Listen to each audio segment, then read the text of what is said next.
செந்தில் பாலாஜி ஜாமீனில் விடுவிக்கப்பட்டிருக்கும் நிலையில் அவரது தீர்ப்பு தொடர்பான விவரங்கள் நமக்கு கிடைத்திருக்கின்றன.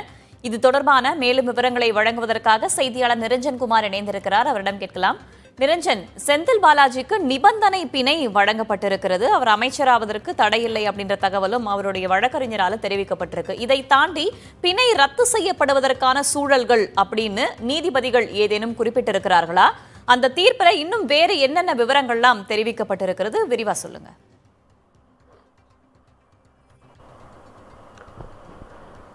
மொத்தம் 25 பக்கங்களை கொண்ட விரிவான ஒரு தீர்ப்பாகத்தான் செந்தில் பாலாஜியின் இந்த பிணை கோரிய தீர்ப்பு என்பது வெளியாகி இருக்கிறது.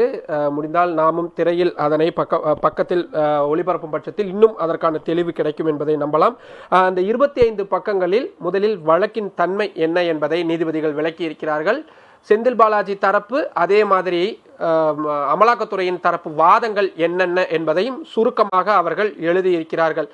இதில் மிக முக்கியமாக அந்த பென்டிரைவ், அதுதான் மிக முக்கியமான திருப்பமாக இருந்தது. செந்தில் பாலாஜி மற்றும் அவருக்கு சொந்தமான இடங்களிலிருந்து கைப்பற்றப்பட்ட பொருட்களில் கிடைத்த ஒரு பென்டிரைவில் தான் இந்த வழக்கு சம்பந்தப்பட்ட முக்கியமான ஆதாரங்கள் இருப்பதாக அமலாக்கத்துறை சொன்னார்கள்.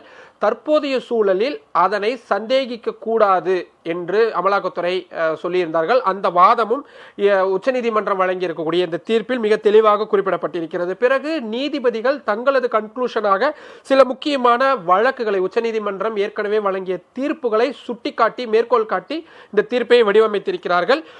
இதில் பக்கம் 22 மிக முக்கியமான ஒரு வார்த்தையை உச்சநீதிமன்ற நீதிபதிகள் பயன்படுத்தி இருக்கிறார்கள்.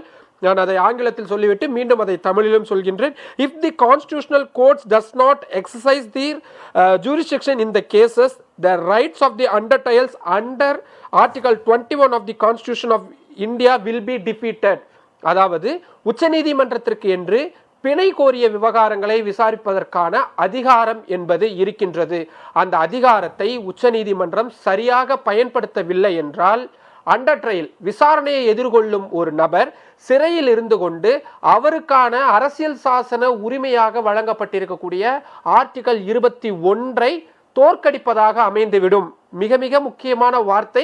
இந்த வழக்கின் மிக மூலமான ஒரு விஷயமாக இந்த வார்த்தையை நாம் குறிப்பிடலாம் வேதவல்லி. அந்த அளவிற்கு மிக முக்கியமானதாக இருக்கிறது. நீண்ட நாட்களாக ஒருவரை சிறையில் வைத்திருக்க கூடாது, அதை நீதிமன்றங்களும் கவனிக்க வேண்டும் என்ற ஒரு மிக முக்கியமான விஷயமும் சுட்டிக்காட்டப்பட்டிருக்கிறது. இந்த விஷயத்தை பொறுத்தவரை பொதுவாகவே அமலாக்கத்துறையின் இந்த PMLA என்று சொல்லப்படக்கூடிய சட்டவிரோத தடுப்பு சட்டத்தின் கீழ் செயல்படக்கூடிய வழக்கின் விசாரணைகள் 3 to 4 வருடங்கள் அல்லது அதற்கு மேல் குறையாமல் நிச்சயமாக விசாரணை என்பது நீடிக்க செய்யும். குறிப்பாக இந்த வழக்கை பொறுத்தவரை செந்தில் பாலாஜிக்கு குறைந்தபட்சம் 3 ஆண்டுகள், அதிகபட்சம் 7 ஆண்டுகள். ஒருவேளை ஷெட்யூல் 2ல் அவரது குற்றம் நிரூபிக்கப்படுகிறது என்றால் 10 ஆண்டுகள் வரை கூட அவருக்கு தண்டனை கிடைப்பதற்கான வாய்ப்பு இருக்கிறது. ஆனால் வழக்கின் விசாரணையை பொறுத்தவரை அது அவ்வளவு சீக்கிரமாக முடியும் என்பதற்கான எந்த விதமான முகாந்திரமும் இல்லை என்பதை நாங்கள் கருதுகின்றோம். நீண்ட நாட்களாக அவரை சிறையில் வைத்திருக்க முடியாது என்ற முடிவிற்கு நாங்கள் வருகிறோம் என்ற விஷயமும் இந்த தீர்ப்பில் சுட்டிக்காட்டப்பட்டிருக்கிறது.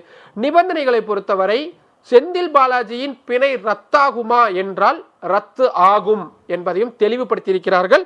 அந்த தீர்ப்பினுடைய கடைசி 2 பேராகிராஃப்களில் அதை மிக தெளிவாக குறிப்பிட்டிருக்கிறார்கள். தேவையில்லாத காரணங்கள், அற்பமான காரணங்கள் அல்லது வழக்கின் விசாரணையை தள்ளி வைக்க வேண்டும் என்ற நோக்கத்துடன் செந்தில் பாலாஜி செயல்படுகிறார் என்றால் அவரது பெயில், ஜாமீன் ரத்து செய்யப்படுவதற்கான வாய்ப்பு இருக்கிறது. shall be liable to cancelled என்ற வார்த்தையை நீதிபதிகள் இந்த தீர்ப்பில் பயன்படுத்தி இருக்கின்றார்கள். அப்படி என்றால் அவரது ஒருவேளை அவர் வழக்கு விசாரணைக்கு முறையாக ஒத்துழைப்பு வழங்கவில்லை போன்ற விஷயங்கள் எல்லாம் நிரூபணம் ஆகும் பட்சத்தில் அவரது பிணை ரத்து செய்யப்படுவதற்கான வாய்ப்பு இருக்கிறது. காலையிலிருந்தே நாம் சொல்லிக் கொண்டிருப்பது போல அவர் வாரத்தில் 2 நாட்கள் 11 மணியிலிருந்து இரவு 12 மணிக்குள் அமலாக்கத்துறையின் அலுவலகத்திற்கு செல்ல வேண்டும். வழக்கு விசாரணை எப்பொழுதெல்லாம் தேவைப்படுகிறதோ அப்பொழுதெல்லாம் அவர் ஆஜராக வேண்டும். பாஸ்போர்ட்டை முதன்மை நீதிமன்றத்தில் ஒப்படைக்க வேண்டும். 25 லட்சம் ரூபாய்க்கான அந்த பெயில் பாண்ட் என்பதை அவர் கொடுக்க வேண்டும் போன்ற பல்வேறு நிபந்தனைகள் கொடுக்கப்பட்டிருக்கிறது. விரிவான ஒரு தீர்ப்பாக வந்திருக்கிறது. இன்னமும் நிறைய விஷயங்கள் இதில் இருக்கிறது. அவை அனைத்தையுமே தொடர்ந்து பார்க்கலாம் வேதவல்லி. தற்போதைய விவரங்களை வழங்கியமைக்கு நன்றி நிரஞ்சன். அடுத்த கட்ட விவரங்களுக்காக மீண்டும் உங்களை தொடர்பு கொள்கிறோம்.